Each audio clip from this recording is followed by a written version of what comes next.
Use the microphone, we get sound and see.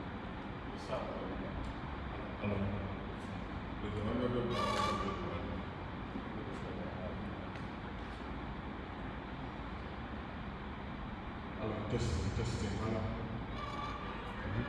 Testing, hello. Is that okay?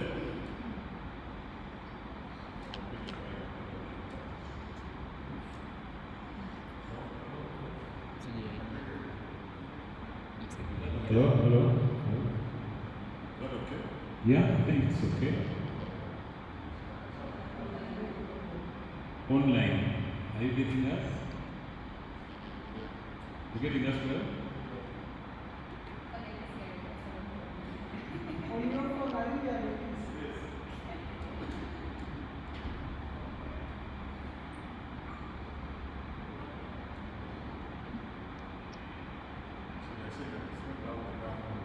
It's right. Okay. So, no, this one is inside.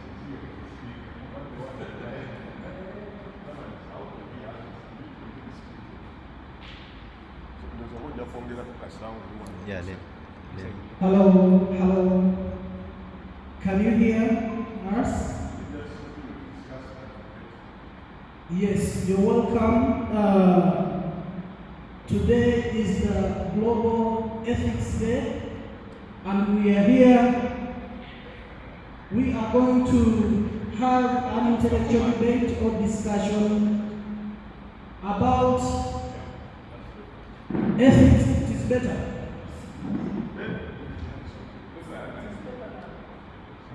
Yeah, about the role of ethics. You know, when we talk of ethics, what do we mean? Those who come from the Department of Philosophy, ethics is a branch of philosophy called moral philosophy, differentiating between the right and the wrong. Bridget, am I right? Can you add on something?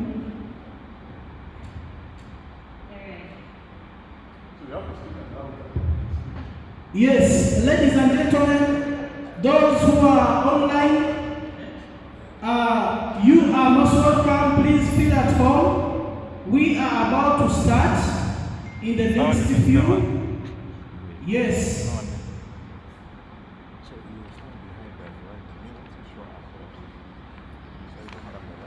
Our invited guests, you're most welcome.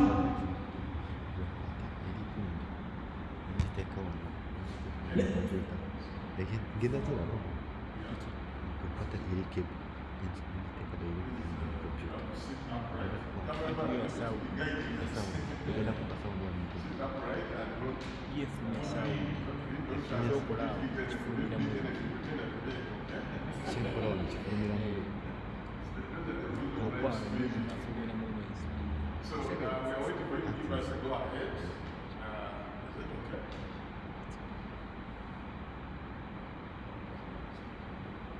You give me thumbs up and start.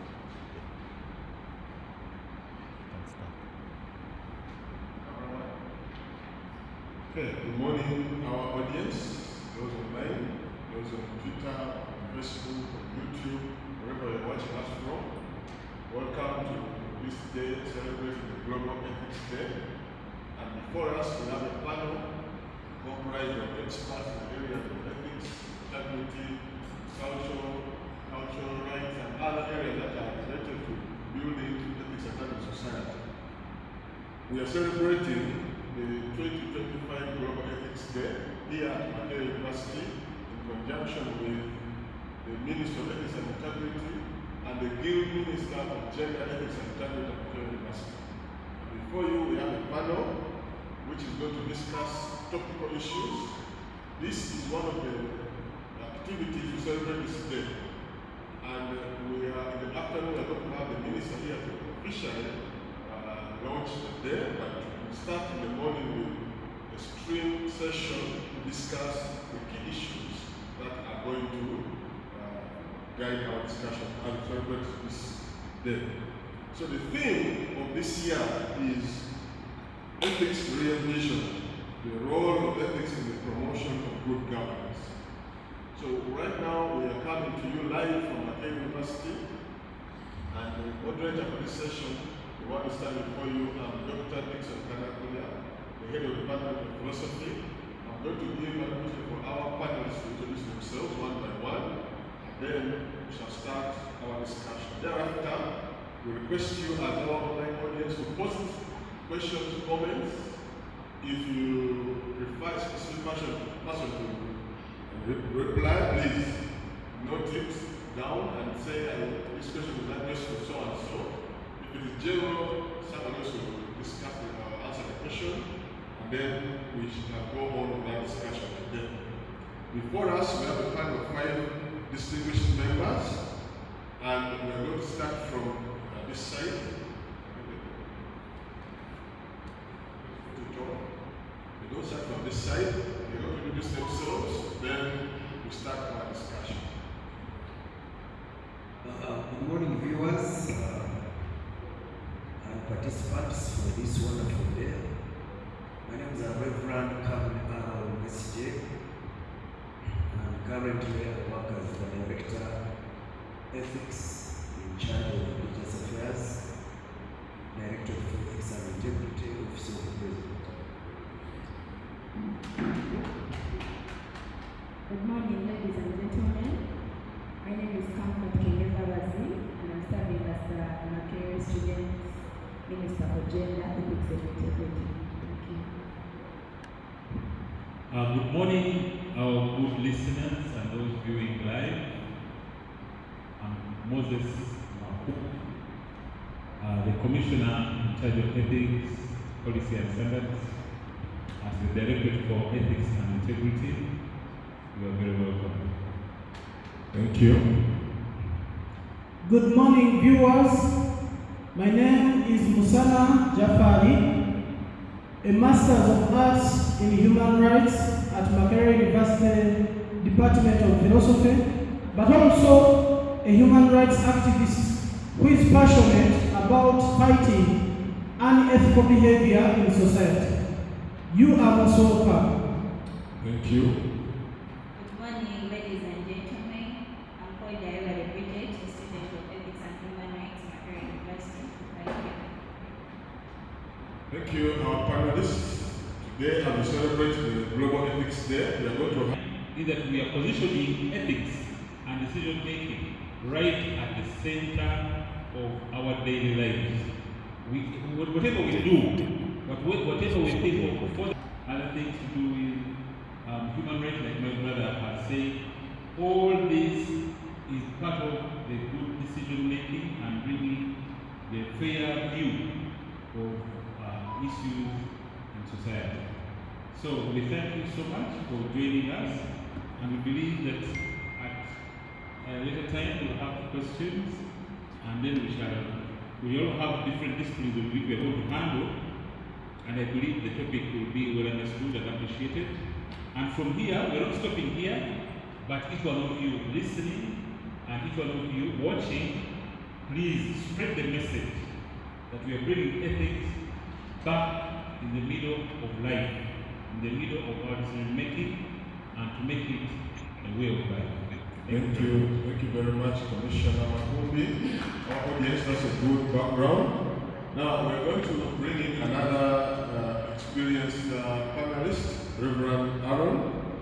Reverend Aaron, there has been some issues raised that our cultural norms are a very important aspect of good ethics.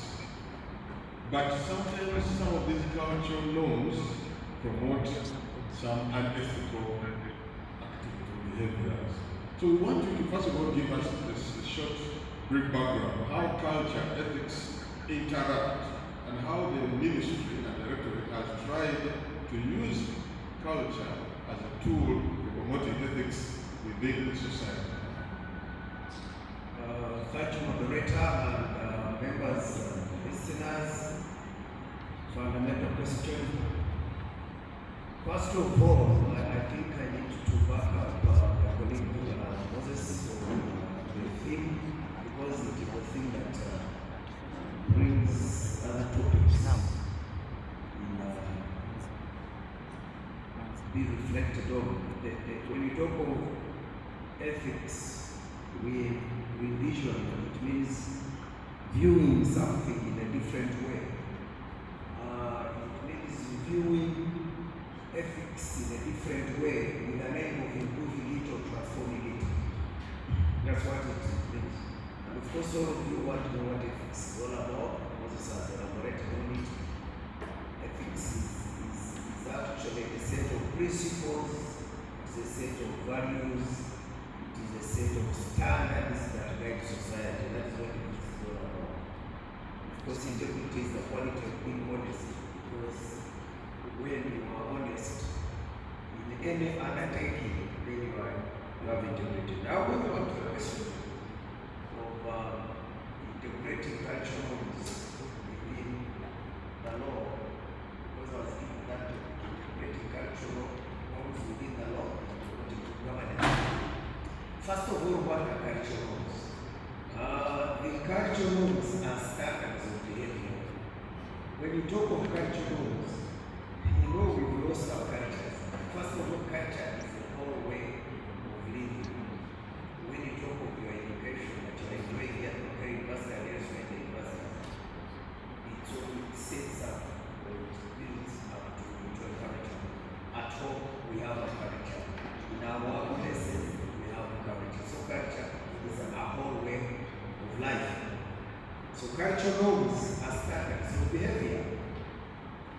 There are standards of beliefs, standards of values. Cultural norms dictate on what is considered appropriate and what is considered inappropriate. Very important. That is fundamental that we need to know.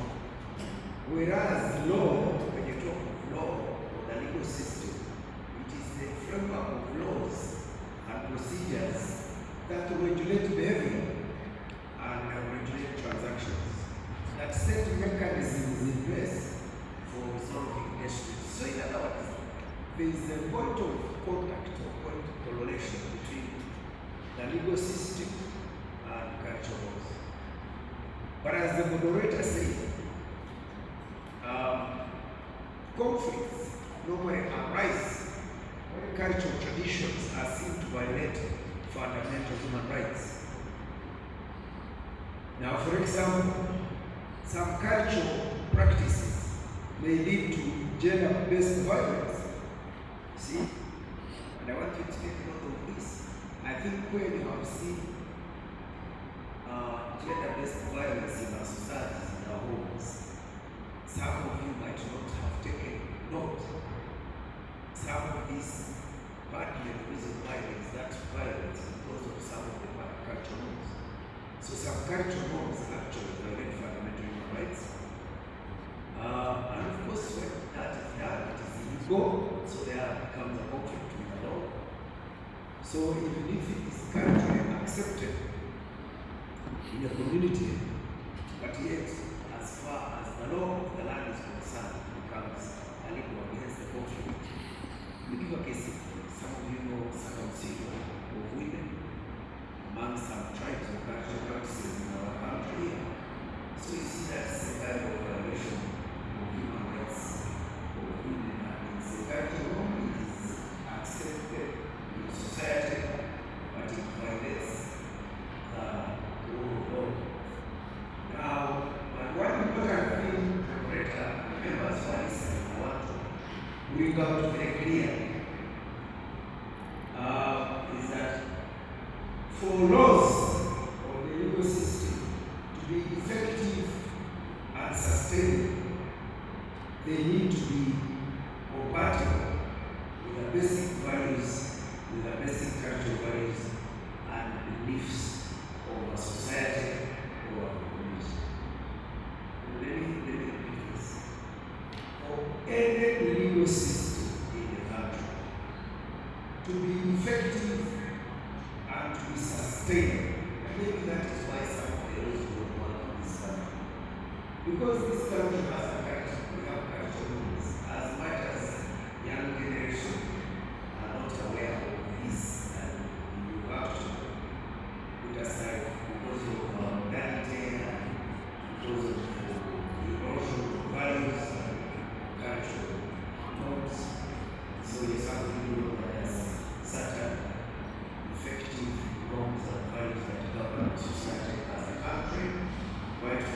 go. But for laws, as I said, and I want to repeat it, to be effective and to be appropriate and very sustainable, they must be compatible with the basic cultural values and beliefs of the society. Of the society which they govern. So you see, very important. Because laws govern society.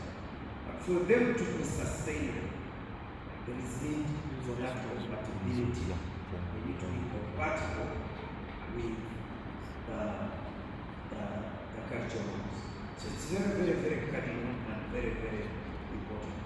So for purposes of good governance, because my subject for my topic was integrating the cultural norms and values with the law to promote good governance.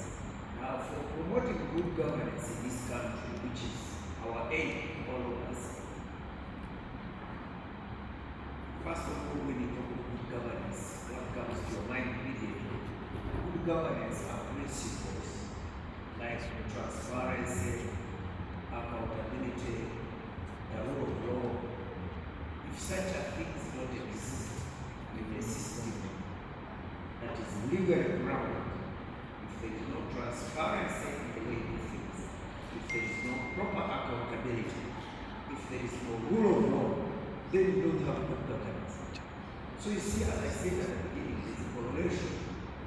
Because even in our cultural background, cultural system, cultural grounded communities where norms dictate what people do, the issue of accountability and transparency is very cardinal and it is respected by society. Where there is no transparency, where there is no accountability, society, educated or not educated, cannot respect you. So those are some of the basics that I want to bring out. So for good governance to prevail, there is need for that compatibility, that the law, the legal system, is in place. Because sometimes, like, let me give an example of marriage, because I'm an old man, senior citizen, and I've been married for some time. Marriage is not a contract, but many people who get married, they see it from a legal perspective. Marriage is a vow, it is a covenant. Now, right from our cultural heritage, man and woman are supposed not to separate. Actually, divorce was unheard of in the traditional society. Even when men mistreated women, even beating them, in my society they say, I used to tell girls when they were wedding, genda kozo gomu ukayoko, ninga mkashwe kazi, gomu means go and die in that house where you are, even when you are mistreated. And actually, our mothers and our grandmothers, your grandmothers, they had to respect that. And they were very resilient to an extent that they had to beaten, their rights were violated, but they had to become resilient. Otherwise it was. But now, okay, the legal system allows debate. The legal system allows people to speak their mind and to do anything. There's a lot of relativism. It depends on what I want to do. We are living in a pluralistic society, and I think that is why I want to thank my brother, Commissioner of Ethics, Moses, with his group for coming up with this theme of this year. Ethics RE-EVISIONED means we should have a different view or develop a different view. We should see ethics in a different way with the aim of improving it so that people understand it, internalize it in our cultural setting, but also internalize it in our legal system that control it. I beg to go, Mr. Moderator. For those words of wisdom and insight in the relationship between cultural norms and our ethics how they contribute to good government. Now we're going to balance the gender and get the ladies also to have their voice heard. I would like that microphone to be given to the Minister of Ethics, Mrs. Kene Baba Comfort. She's the Minister of Gender Ethics and Integrity in Makere Guild Office. So, Madam Comfort, can you address yourself this matter, especially the young leaders today? How relevant, first of all, before you get into the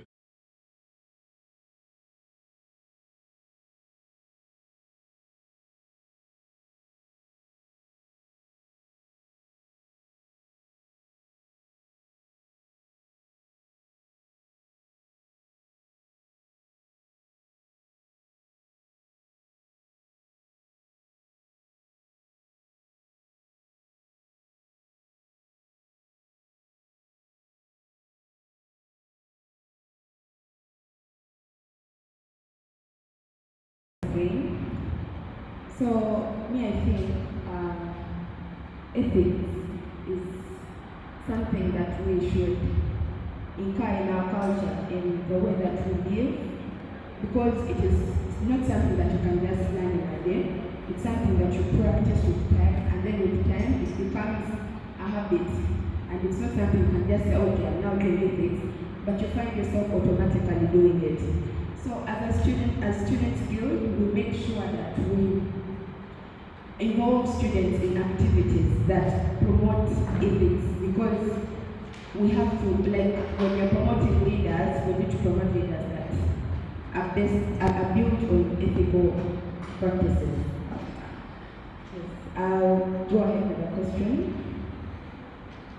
How are the young leaders contributing to building culture of integrity within our institution at RE University? So first of all, I believe young leaders can build a culture of integrity by leading by example. As a leader, you must be exemplary in the society. You just don't command something to be done. You do it. If you want to have a clean environment, be part of the cleaning. Don't just tell people to clean. If you want to see a corrupt-free environment, you have to practice, you have to do things that promote a non-corrupt environment. So you must, I believe we must be exemplary so that our society can also see from us and then also do what we are doing. Then we must also embrace transparency in our actions. We must be very transparent to the world out there. If it is a task that we maybe promised to do during our manifestos, when we reach in power, is it what we are doing? Are we being transparent? If we are given something to do, if we see maybe something unethical, like maybe corruption happening somewhere, what are we doing as leaders to stop it? Are we being transparent? Are we just keeping quiet about it? So I believe we have to be transparent, because in the same standard we expect other people to be transparent to us.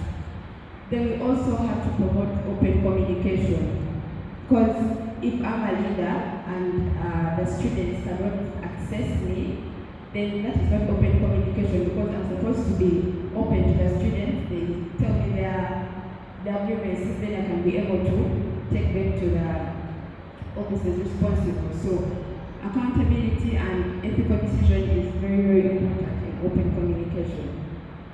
Then I also believe as young leaders, we have to promote raising awareness and education. For example, an example in point is the Global Ethics Day.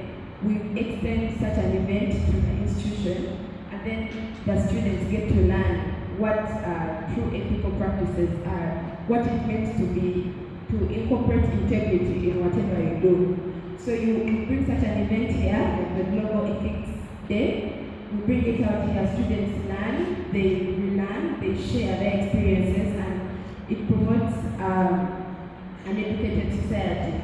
Then also with me, with my ministry, there's something I do called Integrity Thursdays, where every Thursday we release a flyer talking about integrity in different aspects: education, relationship, academics, leadership, so that we will be able to extend ethical practices to the society, to the community that we are living in, to be able to promote an ethical environment. Thank you very much, Minister Kembaba Zikompa. We want also to continue with the gender balance. Let's come to Miss Bridget Ayewale before we go to the next gentleman.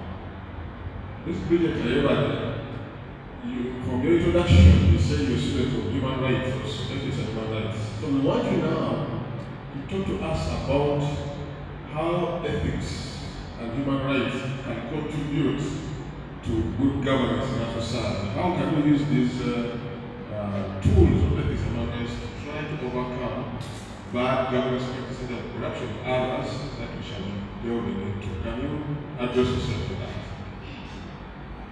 Thank you. Good morning once again. Going back to your question, I'll talk about the ethical governance and its role in averting. I'll talk about the ethical governance and its role in averting corruption and human rights abuses.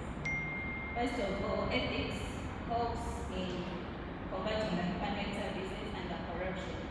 For instance, if we talk about the government as an institution, it is supposed to protect the rights of individuals. But if we find ourselves in a situation that the government that we're interested in it with our powers to protect our rights, if it is the government that is violating our rights, then as ethics, as the Department of Ethics, we have to come in and uphold this government to be accountable for its violations.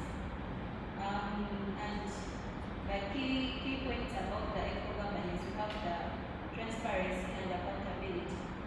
So an ethical governance promotes transparency in decision-making processes and government actions. When institutions are open, it becomes easier to hold individuals accountable for their actions, reducing opportunities for corruption and abuses. Then we shall talk about the public participation. Ethical governance encourages the involvement of citizens in governance processes. When people are engaged in the place, it fosters a sense of ownership and responsibility, making it difficult for corrupt practices to strive for human rights violations to be ended. So when we allow individuals to take part in the decision-making processes of our community, it enables the citizens to build trust in these government institutions.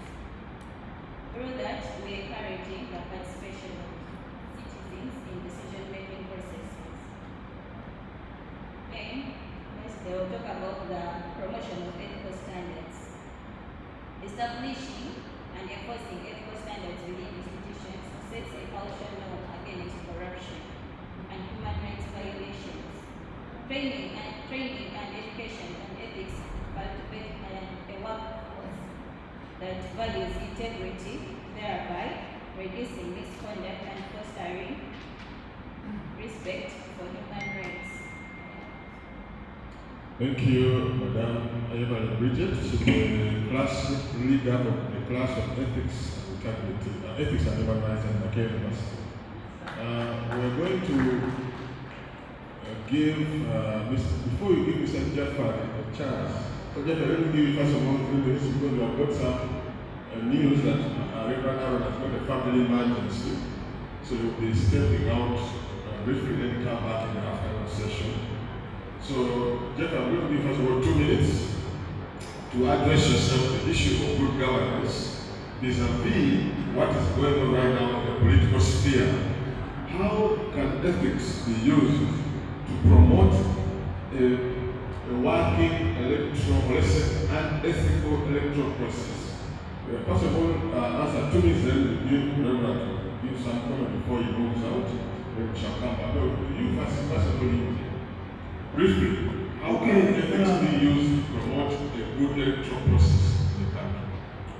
Thank you so much, Dr. Kanakuya. Once again, how can we make sure that we have good ethical standards before, during, and after what? Elections?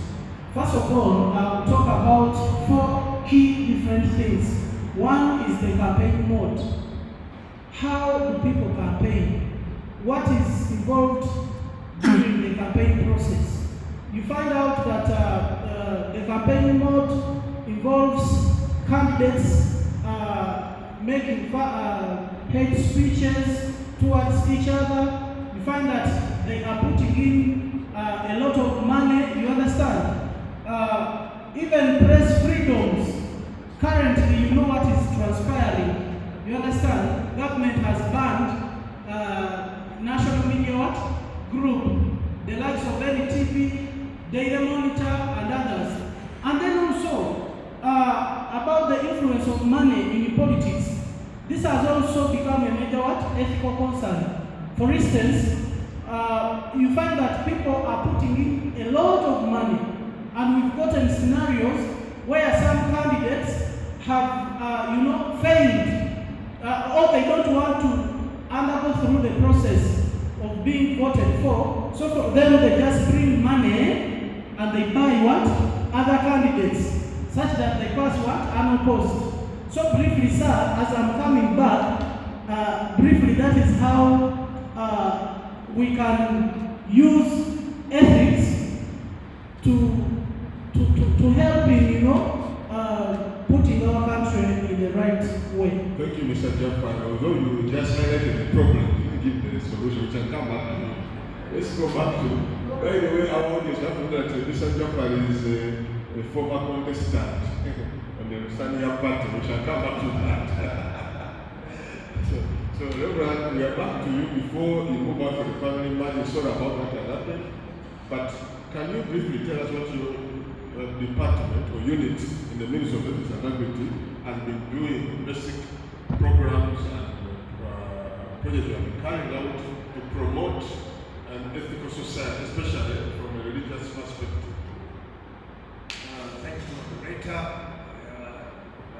That topic I'm going to be discussing it in the afternoon during the panel discussion, the role of religious leaders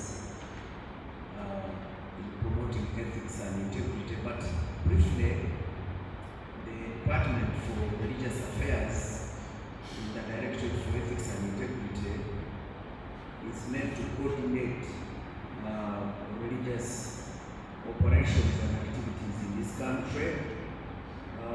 During the time of Idi Amin, there was a fully fledged ministry placed in the office of the president. At the collapse of Idi Amin in 1979, that ministry ceased to exist. And it was in 2015 when, with his own wisdom, the president of this country thought it wise that a department to coordinate and monitor religious activities and operations in this country be put in place, so that its main purpose was to enhance cooperation and partnership between the religious institutions and government, to promote national development, to promote the common good, but also to deal with vices. Of course, when you talk of good governance, it is part of the common good. As I told you, good governance entails transparency, accountability, the rule of law. And you know very much, as I said, I will discuss it at length in the afternoon. But the department has been very busy immediately after it was put in place, engaging with the religious communities. I think Dr. Kanapia and agree with me that Uganda is notoriously religious. Like Professor Mitu said, Why notorious? I think religious is good. Wherever you find that word notorious and religious is not negative. It means that every Ugandan is a religious person. In other words, Ugandans are extremely religious. But of course, the contradiction is that as the country is notoriously religious, yet it is also notoriously corrupt. I don't know why. So I think maybe that's why I want to hear your voice. That's why we need ethics. So, to cut the story short, we've been engaging as a department the religious fraternity. Of course, we have diversity as far as faith in God is concerned. And one of the things we've been emphasizing is promoting unity and diversity, as long as that unity is for purpose.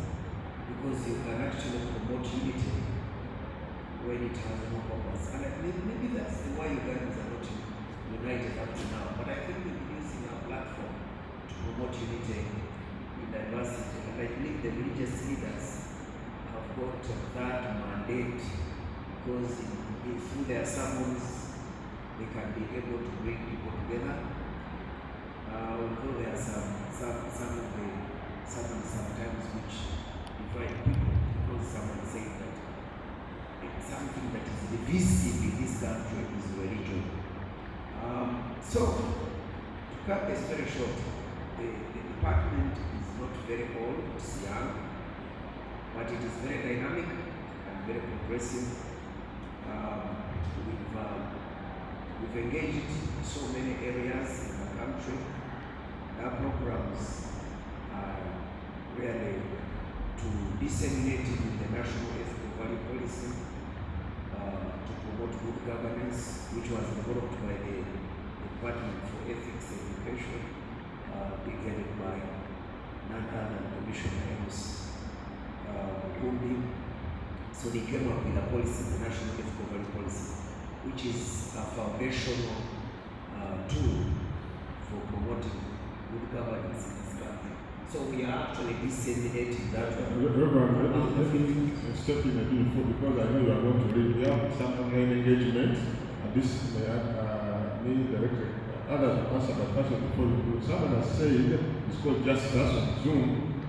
He said, family is the center promoting a culture of integrity. And I think you have mentioned this earlier on.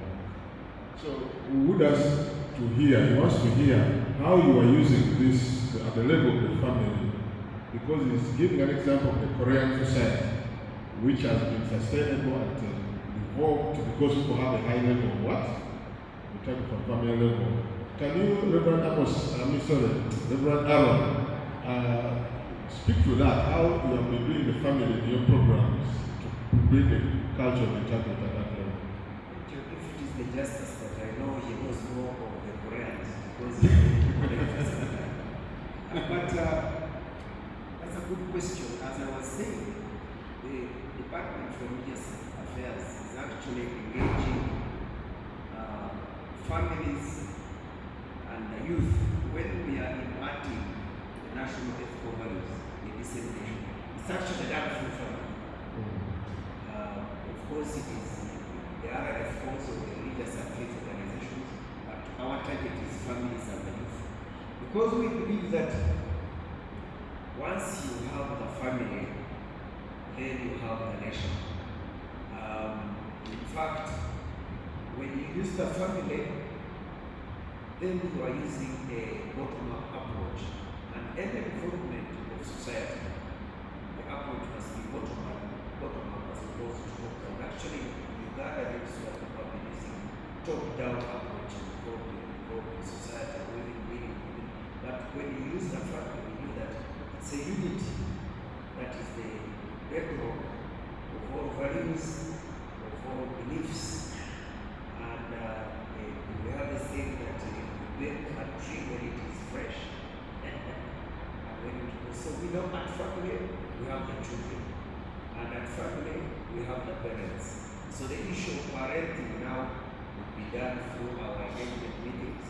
But also, as one professor said, I think it was Frederick Douglass, said that it is easier to build strong children than to repair broken men. And if you start with a family, then it is cost effective, first of all.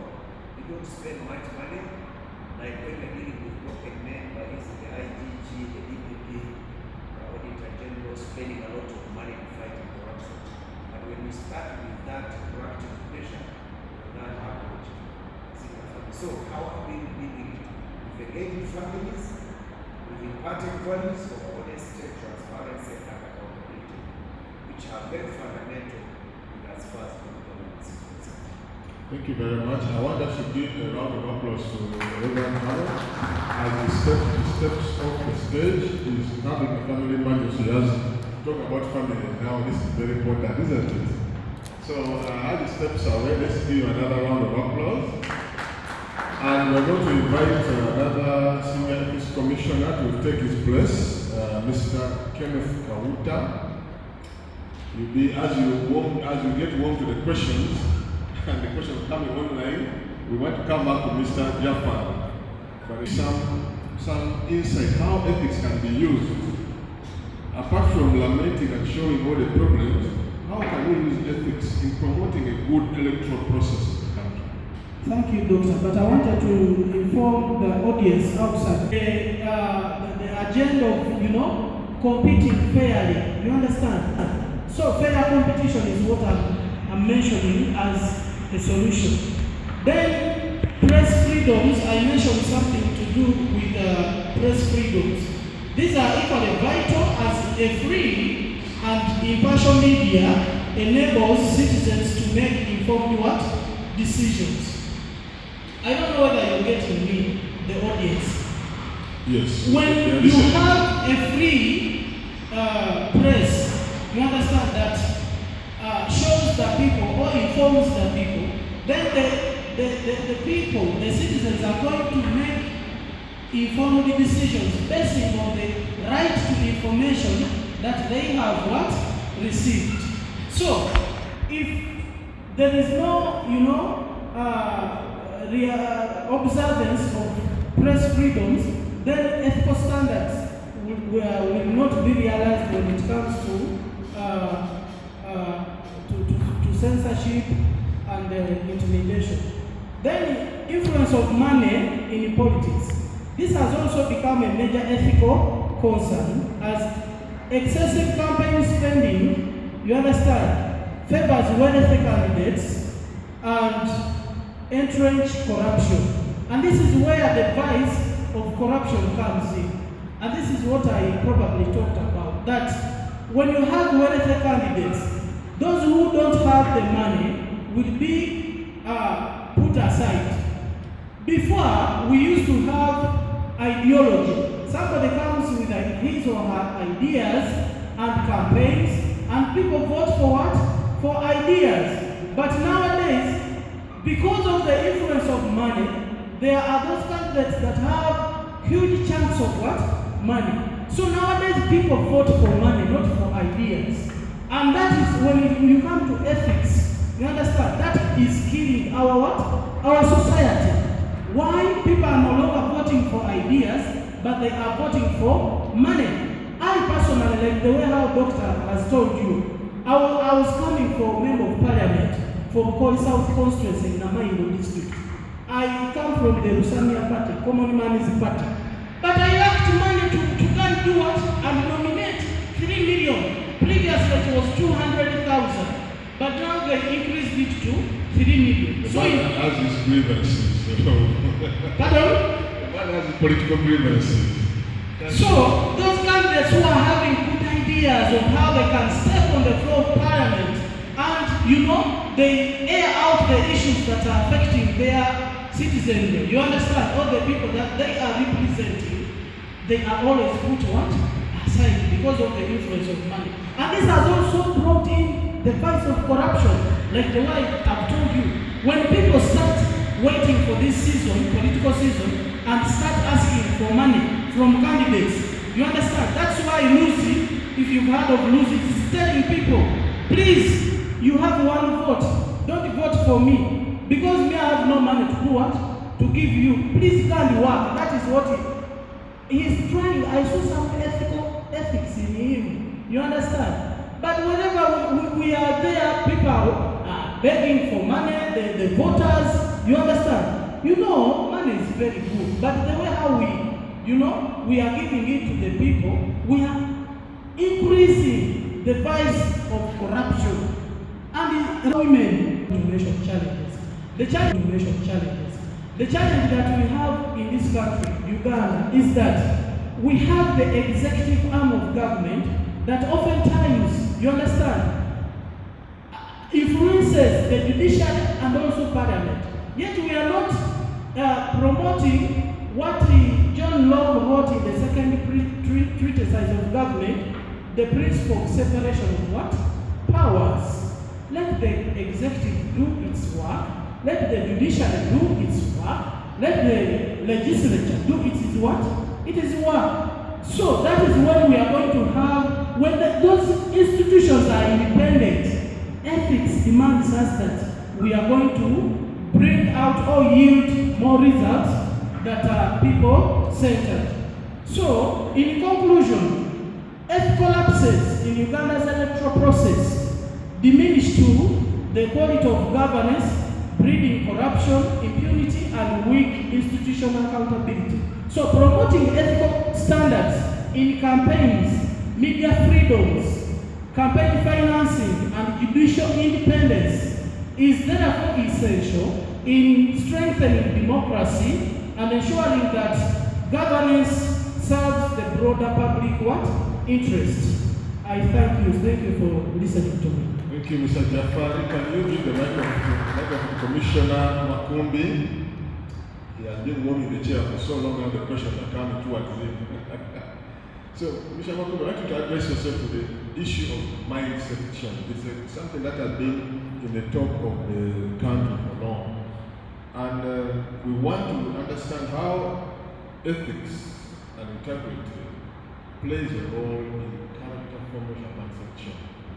And what came to my mind here is we have a big challenge here, for example, and the issue of violence among the youth, the issue of pornography among the youth, the issue of many things that are mentally not correct among our young people and the general population. So how is ethics and integrity useful in this mindset change in the public and even private life? Thank you very much. We first have to look at what we understand by mindset change. Mindset change, in very simple terms, is changing your mind. But then, when you look at it more closely, is when you are set, when you are, for example, as an individual, you could come and think that, well, I cannot talk in public, I'm weak. When you grow up knowing authority is bad, some people say being poor, we are born poor. You're born in mindset, a limited mindset. You're limiting yourself, not achieving your potential. So when you get to mindset change, is when you realize the potential that you have as an individual and the limitless avenues that are at your disposal as an individual in whatever you are supposed to do. So when it comes to character development, you have to realize that at any one time you can change your mind. For example, you can grow up knowing that, well, because I'm not very tall, I cannot play basketball, you know, that's not good for short people. But then, you shouldn't take the limits of your height to stop you from playing a game that you enjoy. Even if, for example, you say, I'm not good at mathematics, for us, from my mother and my father and all my sisters and brothers have failed mathematics, therefore I can never pass.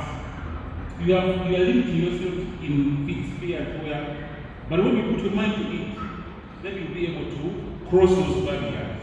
Mindset change means that learn what you can do, unlearn the limits to your life, and relearn the new ways you can live your life and enjoy it. So how does this come into ethics? Ethics, like we've told today, is ethics re-envisioned. Now, for example, for us, whereas in the beginning we were thinking that ethics is an academic subject, but we take now ethics is not limited to being an academic subject, but ethics is a way of life where you have not only to think about yourself, but you think, what can I do for my community positively? How can I encourage my community move forward? How can I, instead of picking quarrels with my councillor in the district, how can I work with my councillor to improve our area? So we re-envision ethics to bring it right in the middle of our daily actions. And I don't know, many of you have not heard, but we have what we call the national ethical values of your land.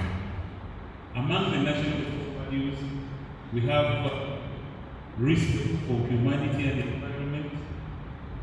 If no, but if you unlearn knowing that you can do anything to environment, then you know that I can change and improve the environment for my own good and for the good of the generation and the country, then you become a positive individual.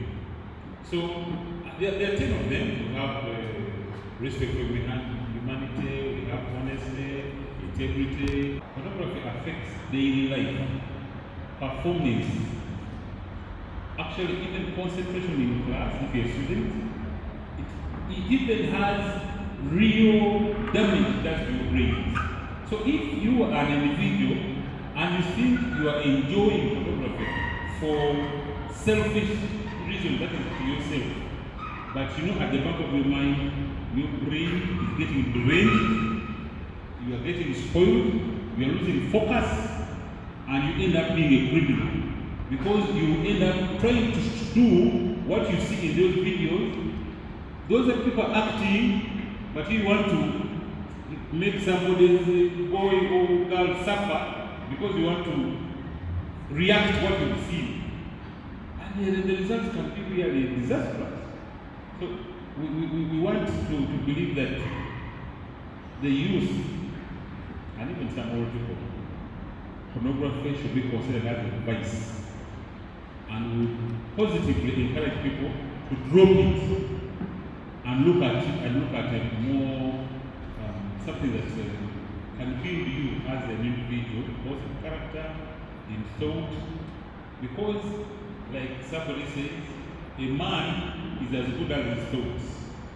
If your thoughts are negative every time, you have a negative mindset and you come to nothing. But if you are positive in your mindset, you will know that there is nothing you can't achieve. There is nothing beyond you. You are limitless. And you have the potential to achieve anything that comes before you. So when you have a change in mindset, then you're going to realize a happy, fulfilling life, which is a positive thing to live by. So we are encouraging re-envisioning ethics.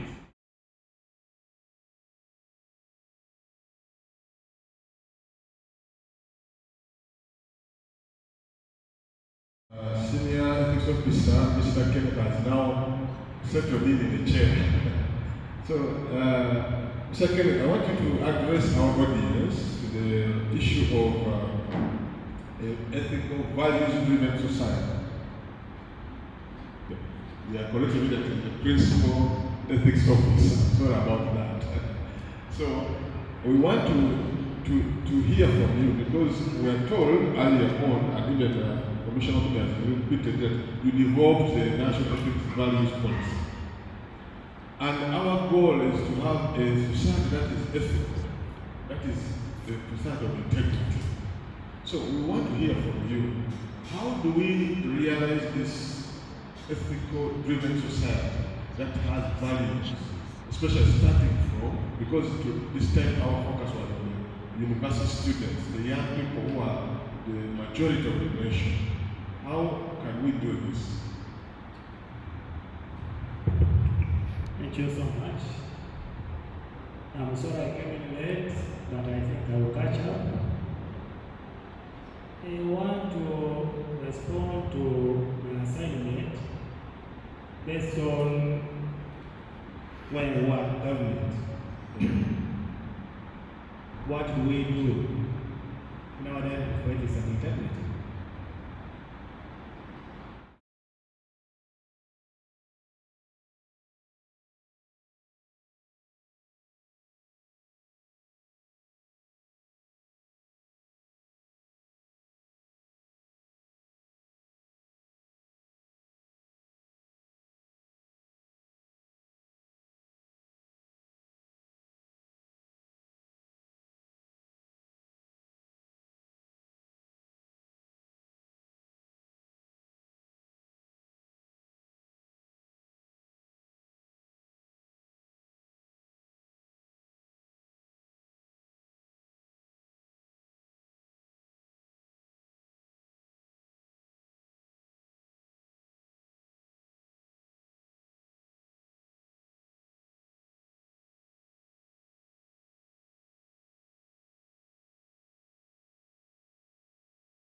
teachers, the school management committees, the matrons, the senior male and female teachers on how they can integrate ethical values in the teaching and learning process.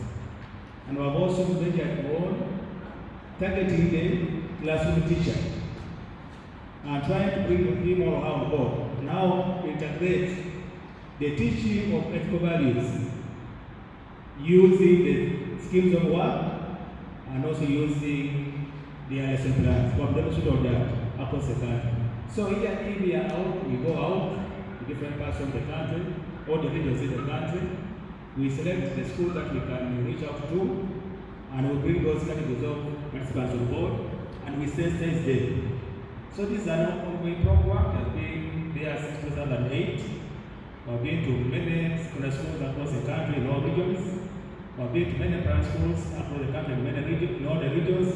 We have been going to primary teachers' colleges, sensitizing the tutors and the principals on how to integrate ethical values in the teaching and learning process. So our major focus has been on the younger generation in the schools across the board. And also at this level, university, we have been also having MOUs with universities. For example, Makerere University, we have an MOU with you, with the Department of Philosophy, and we've done many things with you. You've been brought on board as technical persons, in developing manuals, ethical manuals, in developing our programs, in developing many other things, even teaching aids, and also IEC materials. And we have been doing this in consultation with the National Council, the NCDC, National Curriculum Development Center, and also Ministry of Education. So, our major target group, I want to emphasize this, is to ensure that the young generation, our children, are brought on board. These values are instilled in them, right from childhood up to university level. I want to appreciate Makerere University. We have been having many engagements. For example, we have an integrated lab here that was formed by Makerere University students. We have been working closely with them. We are also working closely with students of Chicago University, students of UCU, students of Uganda Matters, and many other universities. Now, the other side of the children who are not in schools, those who are dropouts, that we know as dropouts, we have been having massive sensation across the country at regional and also at district levels. We have been sensitizing parents, we have been sensitizing district leaders, we have been sensitizing the wananchi down there using the media on how to disseminate the ethical values in our children. But of course, you know that I also got a big role in the public service. For us, who are in the public service, there is what we call the Uganda Public Service Code of Conduct.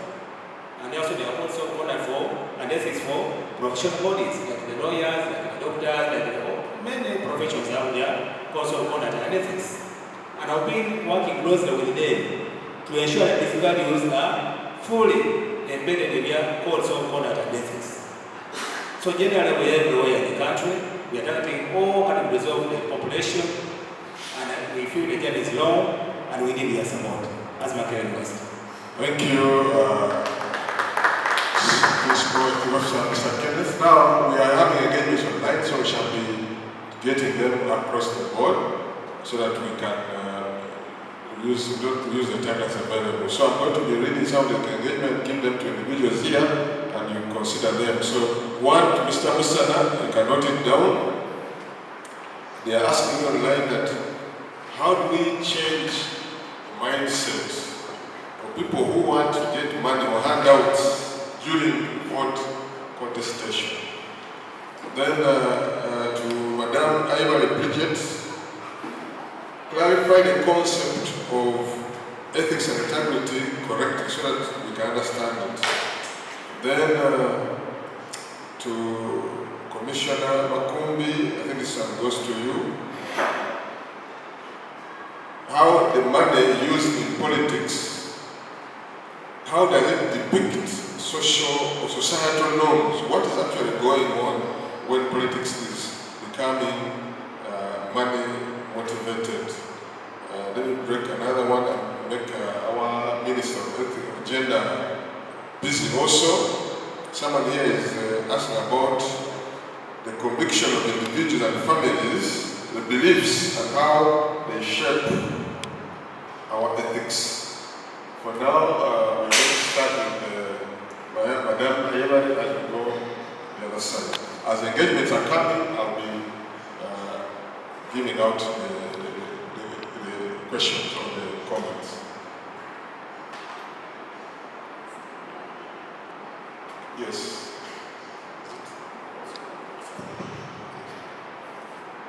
Morning once again. To embark on the question, I read the concept of ethics and integrity. So ethics and integrity work hand in hand. Integrity requires one to act in accordance with the values as honesty, passionate, and so ethics is a moral. These are moral values. So to clarify your need, ethics goes hand in hand with integrity. So you cannot separate ethics and integrity. Someone to be ethical, you have to hold values of ethics.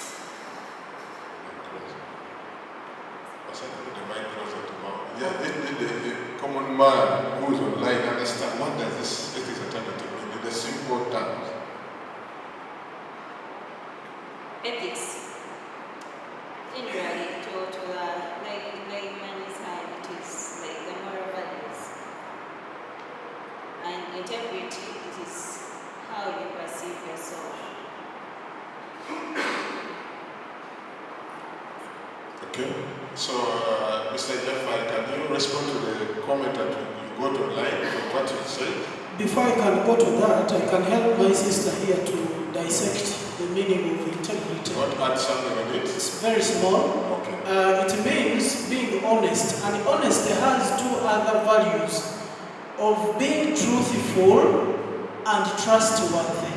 So, in short, that is what integrity does what mean. So, to come back to my question, that how can we change, or how do we change mindset of people who want money during elections? Ladies and gentlemen, the first thing that we need to do is to stop leadership and do leadership.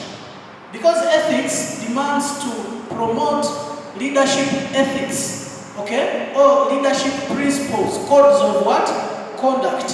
But the moment we don't do that, then we shall continue facing the vice of, money, people asking for money.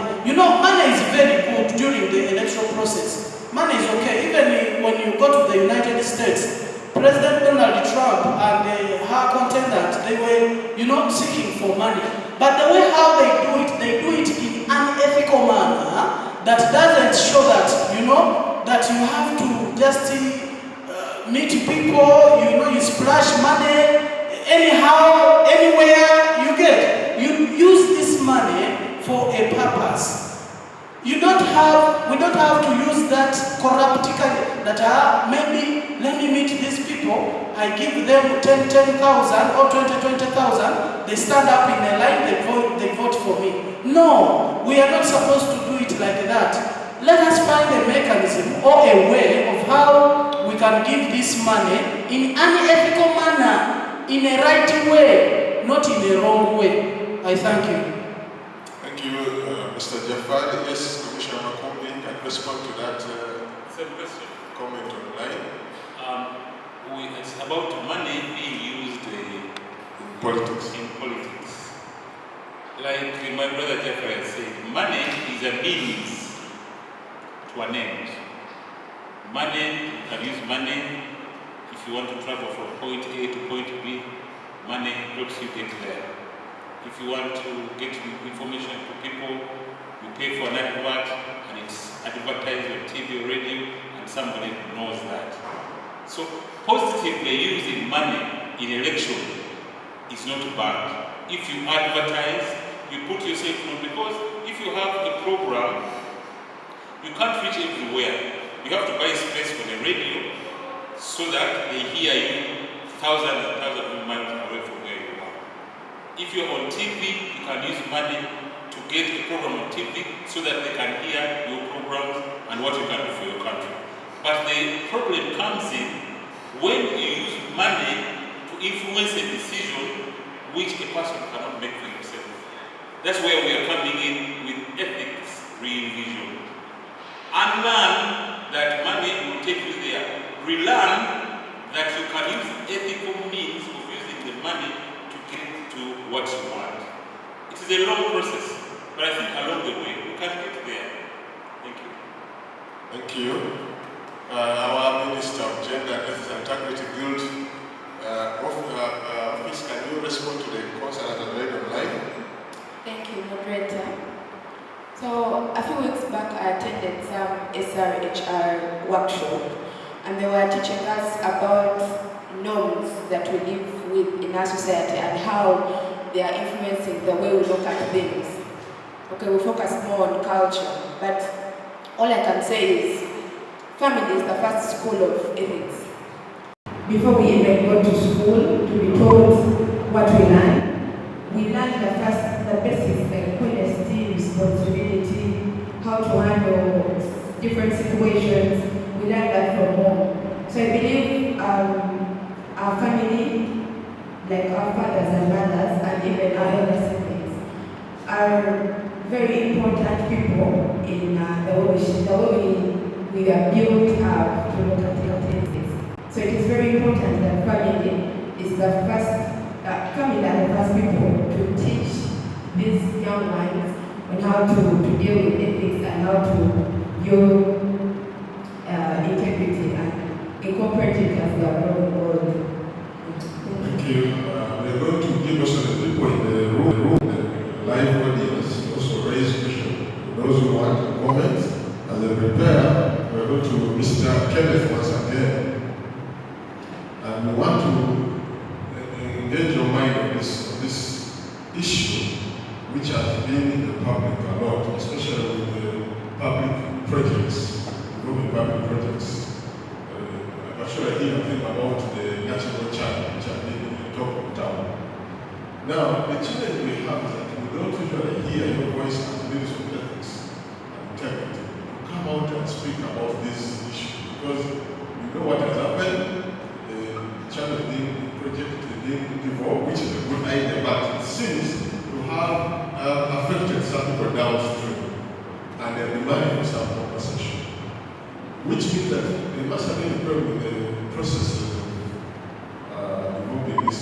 People have raised question here and there. We know politics is there, but we don't have the politics for now. But we want you to help us as a Minister of Integrity, how you could engage these people involved in public projects where people are affected in quite large numbers, and there's a conflict between an individual who maybe is called an investor or a developer vis-a-vis the public which is affected.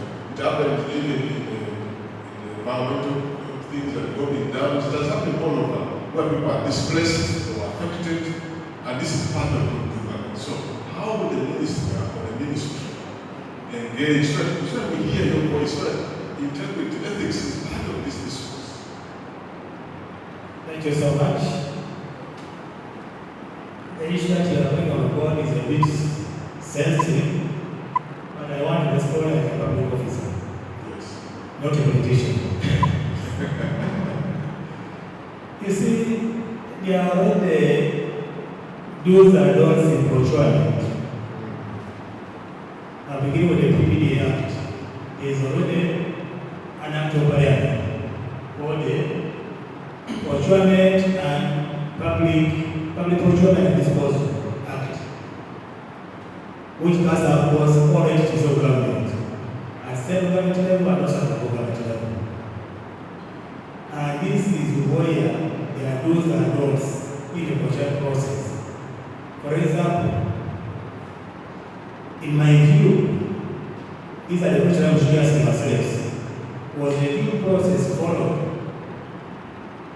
when the contract of that channel was given to Mr. Ham. These are the issues. Was the due process followed? Here I mean the portrait process, SCC. Order was, there's been interference in the portrait process. The question is, how did he end up getting this contract? Because I've seen KCA councillors in their council battling each other, whether the process was followed or not. We have also had directives from the political wing. I've had interference from many corners within government and also outside the government.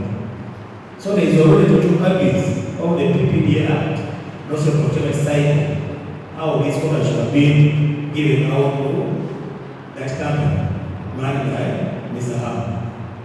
So these are all ethical abuses. And whenever there is procurement being done in the government, there are also a company of ethical issues within procurement cycle that have to be followed.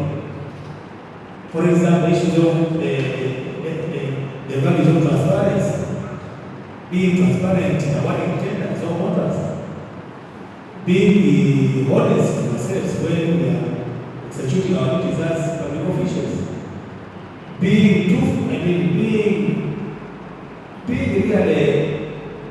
mindful of what the public will think about you, public image. So people are doing this with impunity, regardless of the rules that are seen in the government, in the regulations and also court so forth. So to me, this has been abuse in the procurement process, and I saw that people have not followed. And this is what many people within KCC and outside KCC in the public are trying to condemn, that things have been done without impunity as far as that contract is concerned. So in my view, the PPD Act was not followed, the procurement cycle was not followed, and the need for the people who are involved to get the going back to the drawing board. Either to like what the Secretary has directed, but to it is just a halt in the process and going back to the drawing board. So we are waiting. And correct the mistakes, but the mistakes have already been committed. So all that is wasting your public resources. There's wasted your public resources in terms of the people who are involved, what their materials and also the money is involved, the meetings that they conduct, the monetary component work which is involved, people are running up and down trying to see what's happening. There are many things that are going on which affect the humanity in terms of wasting public resources for things that we think are not properly done. Thank you for those comments. And now, before we get some comments or questions from the live audience, I would like to bring the mic back to Commissioner Mako. From what this officer kind of talked about concerning the procurement process, sometime back we had engagements with you and other members of the ministry, and we suggested something like having an ethics and integrity scorecard or a document that approves that this project has followed the process, which may be useful to help, because there must be a checklist that if someone has done this, follow this, the integrity as a check so that people think about it while they're doing these public projects or even in other areas of private businesses and all that. I don't know what you think about it as a commissioner. I think this is an idea, it's not yet there, but could that be useful to promote integrity? If we have, for example, we have the interpolator, if you are going for jobs abroad, you are required to have a letter of, they call it good conduct, what is it called? That letter of good conduct. So you cannot go unless you have proved that your society says this person is not a criminal.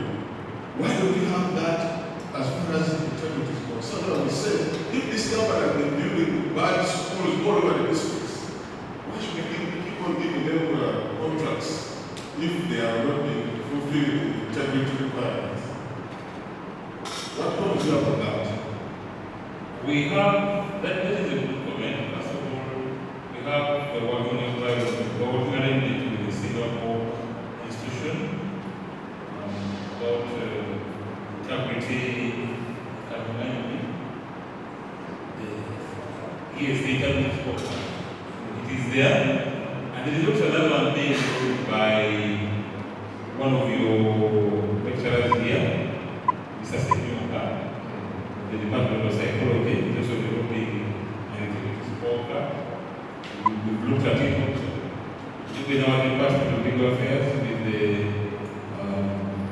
internal audit general, they have worked on some. So there's nothing works. People talk about it, and when you really. Okay, thank you. Now we're going to give members here make some comments.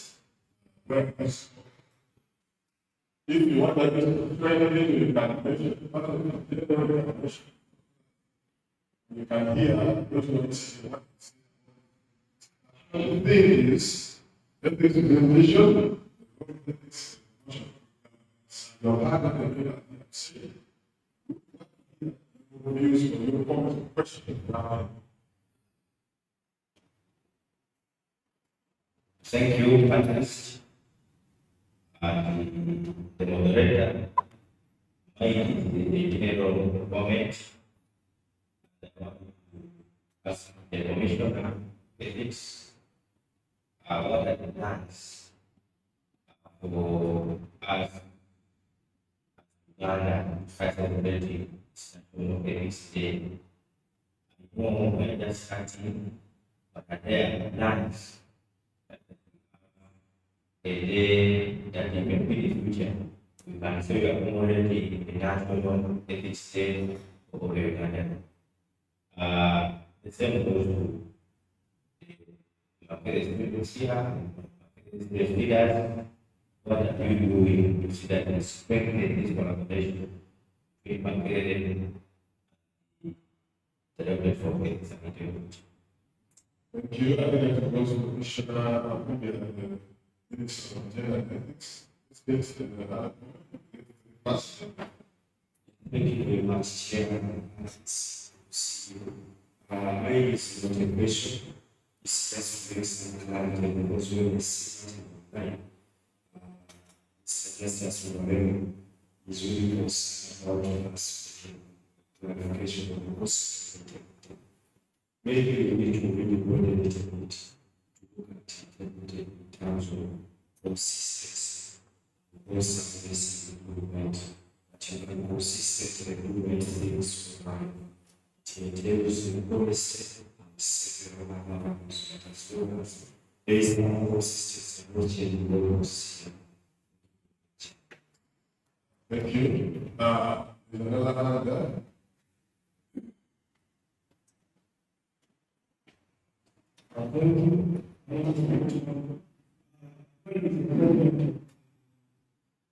The issue of ethics,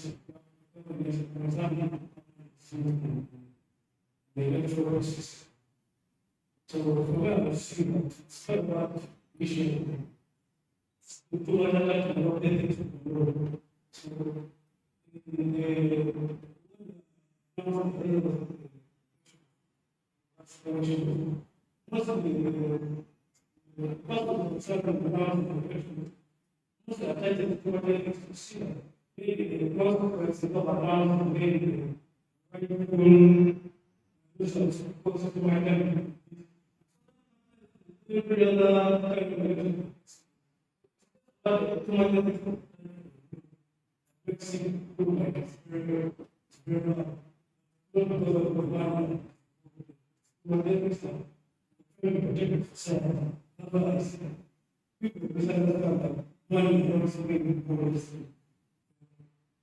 Okay, that was a question of maybe. So let's come back to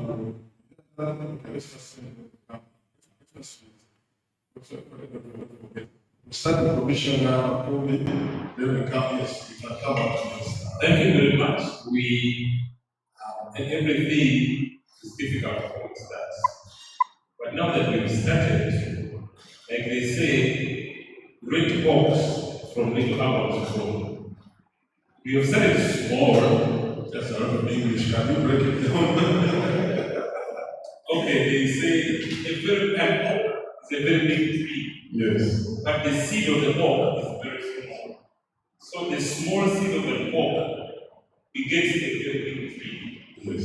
So our small humble beginnings now we are going to move into greater, more planning and having bigger day, and I'm sure our collaboration with material as many have been so we can expand, move to civil society, move to colleges, we include drama, so it will be a wide spectrum. So that is now the round of applause. Members, can you give a round of applause for that?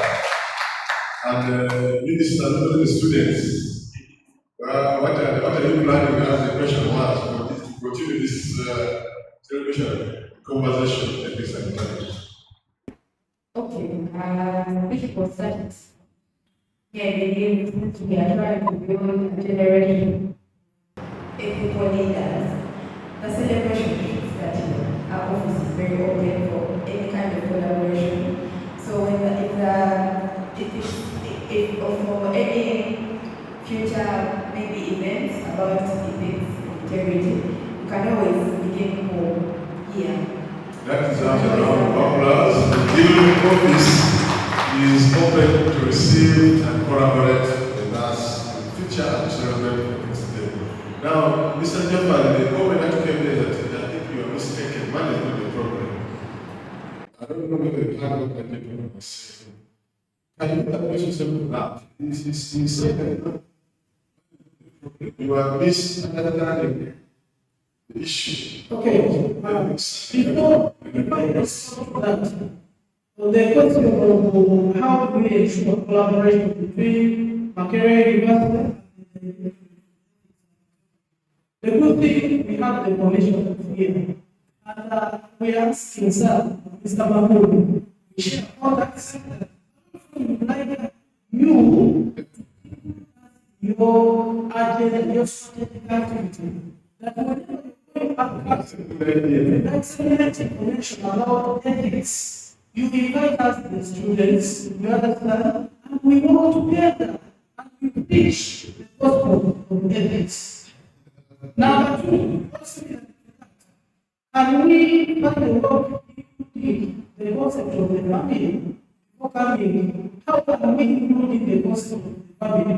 We start from we are having civil society and other organizations.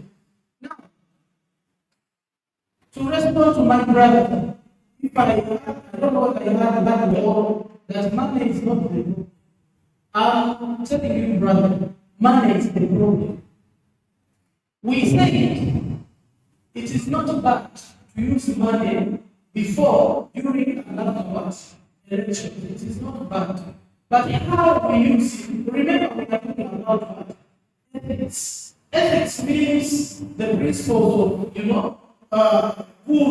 right, and wrong. You understand?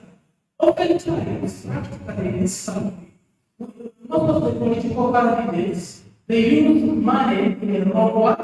In the wrong way, at the wrong time. But like the way someone is saying, if you have a television, if you have a radio program that they have invited you as a candidate to ask about matters that affect your people, then you will need money. Also, what? Putting in fuel for your campaign to the electoral commission. I mean,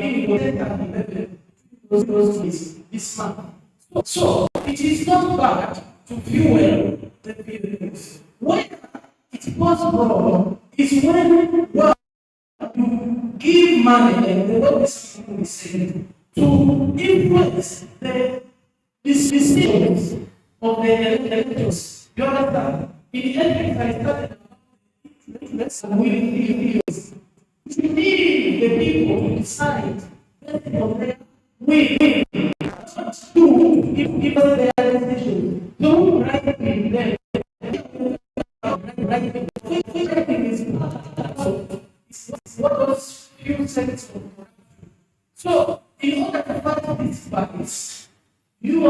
need to start checking things.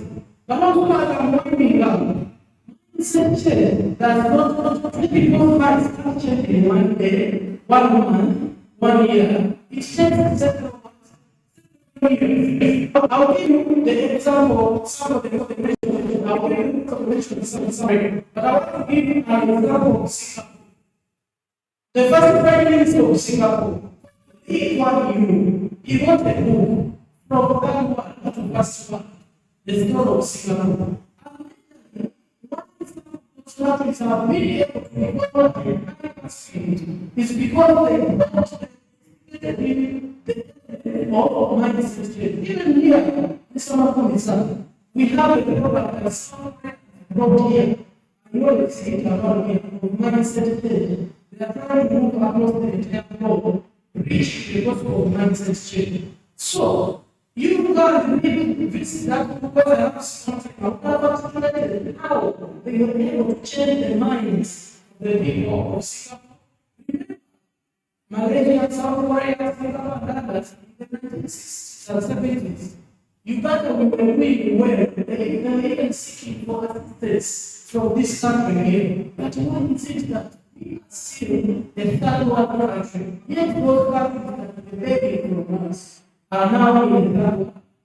Because they changed their mindset. So let us winding up.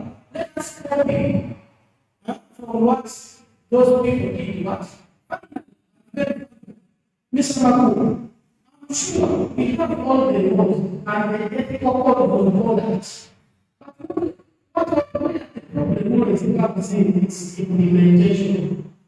But that implementation, like the way you say, that we are beginning, then through mindset change and implementation, we shall keep on, trying to move. That's why I must say, you people as your identity, your strategic activities, we work together. That's it. Because we are all.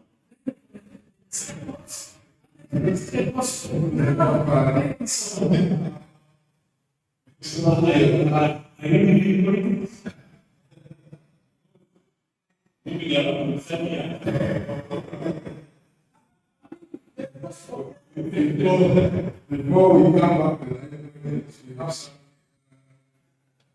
engagement. I think this one. Someone say there is an Article 1 of the Constitution of the Government 1. That's what it says. All power belongs to God. And he said, so how does this affect or maybe as my opinion, how does it affect the real model? Because the question is the power. How it makes sense.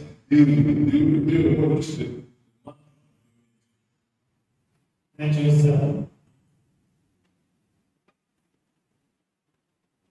The manager of powers by our Lord of God reminded that the power belongs to them. So I want to say that there is a virtue between the wananchi, poor, or the population, and other levels. Because our duty, keep on sanitizing the body and ensuring that but we made the Ugandans out of them. They are even those who have never even seen the constitution. Why they are so it is true the masses avoid whatever they brought order. The world is decided on their own. The world is decided on what belongs to them. The world is decided what give us the power. That's why I'm saying there is a very big gap between us and between them and the nation of the population of them. So what are we doing as a majority? Let me tell you. I never say that you are born out of the young generation. instilling values and core values in the young generation. The school going and not going children. To work knowing that actually they need these values to change their mindset. They need these values to shape their behaviors. They need these values to determine their destinies in the future. So when I talk about the person out there, we are calling wananchi, or the poor person in the villages out there, it's because the nurturing of that person was not proper. They love his values, they were not instilled. That's why person they are calling themselves poor. They are not poor. But only that they have not been informed to fight for their rights, to fight for their freedoms, to fight for what belongs to them. So I want to say that generally there is need for us as a community to go down to sensitize the population of this country on the need to have values instilled in the young generation for proper upbringing. All these are that we are talking about among the politicians, among us, the government, because of poor nature. The advice that this person committee that my brother talked about, the water bribery, the intimidations, the harassments, the failing of voters, all what's happening right now in the country because of poor nature of the people who are in these categories. So that's why I'm emphasizing that we need to go back to the board. And our focus should be on their generation. For that, we ought to leave this world, some of us know him.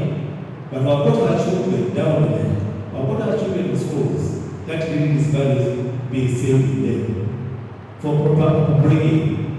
And also, maybe that's how we shall eventually begin to corruption in this country through promoting its core values. We can't fight corruption by just using the laws in place, the regulations in place, the courts that are not in place. There is more to that. And I think that we should target the young generation for proper upbringing, not to ensure that they are children with integrity, that children who are honest, that children who are transparent in what they do things right from school. Thank you very much. The end of the line is getting close to time is running. Someone line coach and said, what measures can be taken to ensure ethical standards are held in governance structure? I think this is for Commissioner Macomb, since you are in the middle of part of the middle of government. You can handle this, and then we can come back and sort of give us the audience another chance. Yes. Yeah, thank you very much. What measures? Measures take very many fronts. First of all, we have an individual measure, where the onus is on you as an individual to decide to do what is right or what is not right. So if you get into your system that have to do something correct, that is what the business. And how to come to an individual knowing when to do what is right? That's where we have interactions with the Makerere University, students in, go to schools, go to other institutions. Then there are the institutionalized codes. What is right?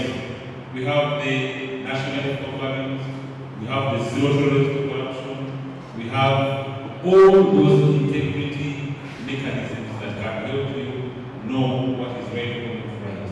But the basic thing, the most fundamental, is on the individual. Because the last decision is made by you. And if you don't take the responsibility of making ethical decisions, don't blame anyone. You just have to go back to what we are doing today. Re-envisioning ethics in your decision making, in your way of life. The last decision rests on you. Are you ready to change and be ethical in what you do? And then we shall follow. Like it said in the Bible, seek first the kingdom of God, and the rest will come. The rest will come. Seek first to find peace within yourself to do the right thing. And then government will come in to supplement your efforts in a greater community for the greater good. Thank you. Thank you very much. We are driving towards the end of this But before we go back online, let's make our heart comments. Then we try to wrap it up because of time. Sorry, we can't give everyone a chance, and even the audience online, you should back online. The conversation is going to continue. You get into our social media handles and post your ideas. We respond to them. Yes, go ahead.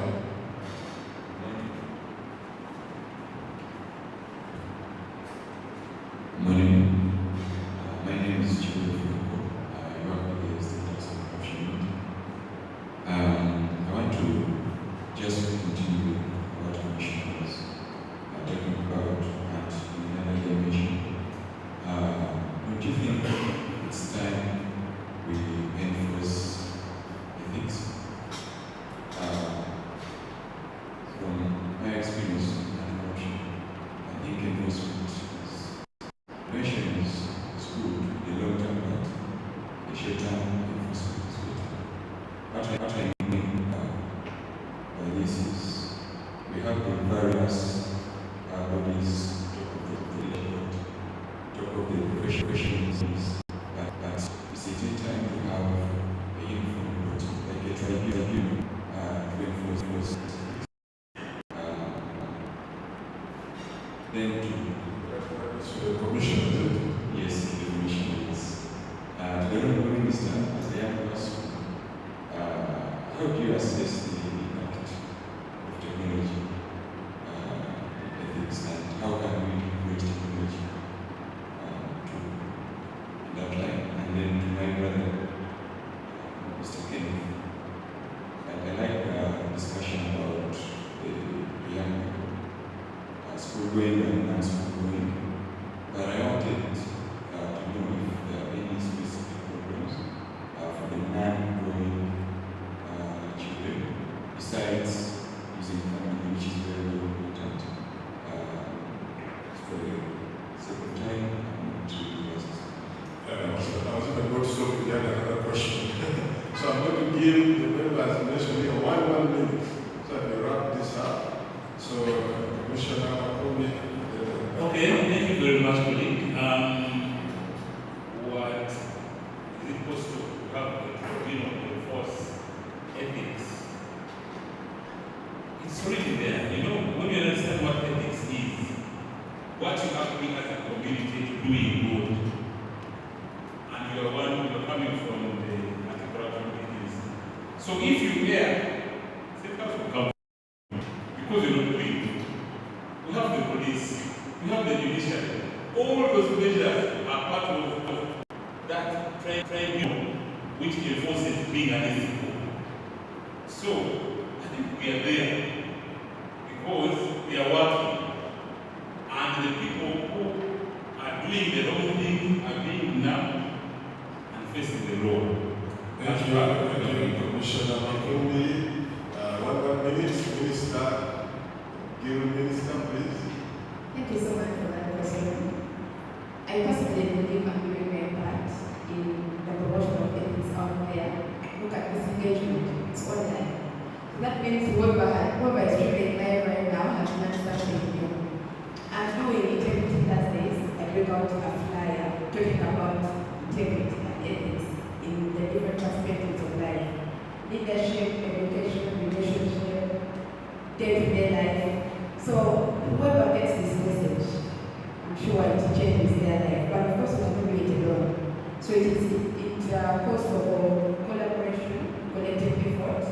I do it, share it, someone else shares like that, and we learn from each other. Thank you. Thank you. Finally, Mr. Kenneth. Very interesting question. I want to make a question. How are we handling or dealing with the non-school-going children in this country? Yes, they are the biggest now.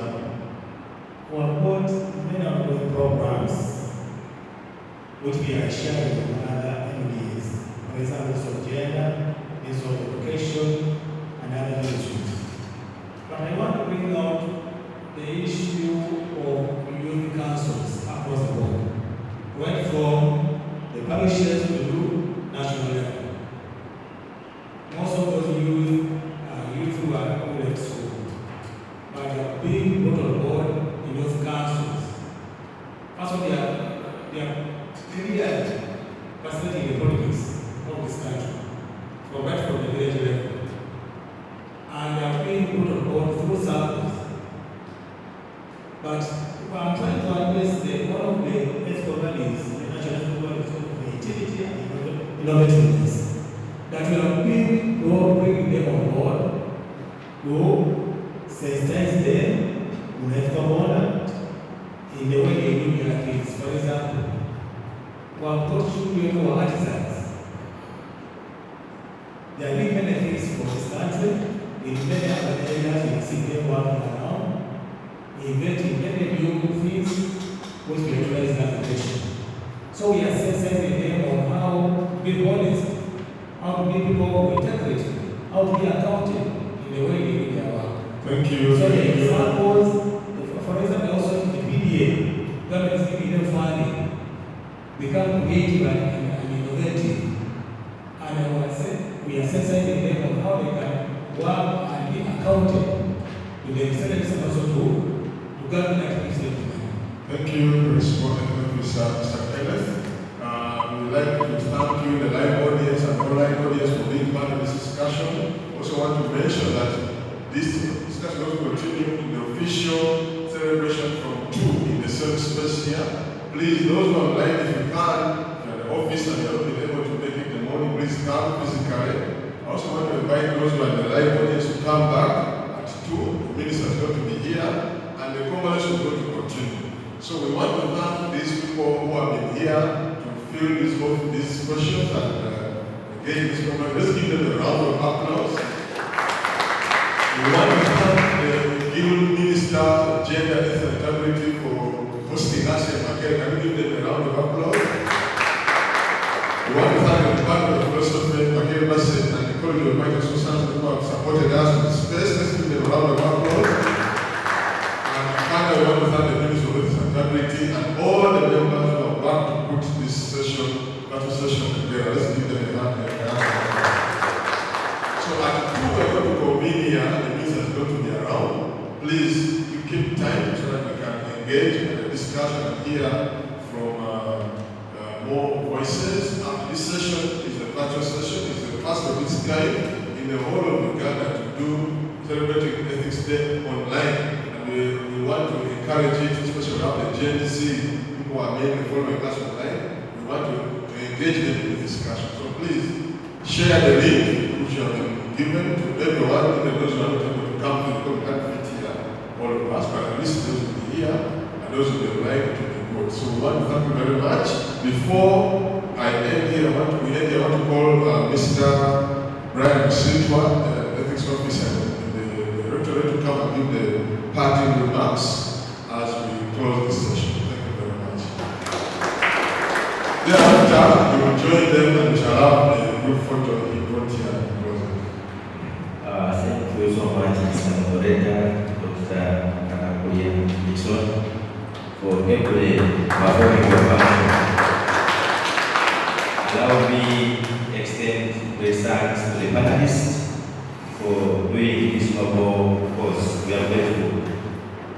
I do not have much to say, but we emphasize that let's be here too, and we have a physical interaction. We shall be having the Chief Guest of Honor, the Honorable Minister, and the Permanent Secretary, and the other panelists who are going to be joining us. And we have already received the information that this room is going to be full capacity. So let us be here on time and we engage. I want to stop here. Thank you so much.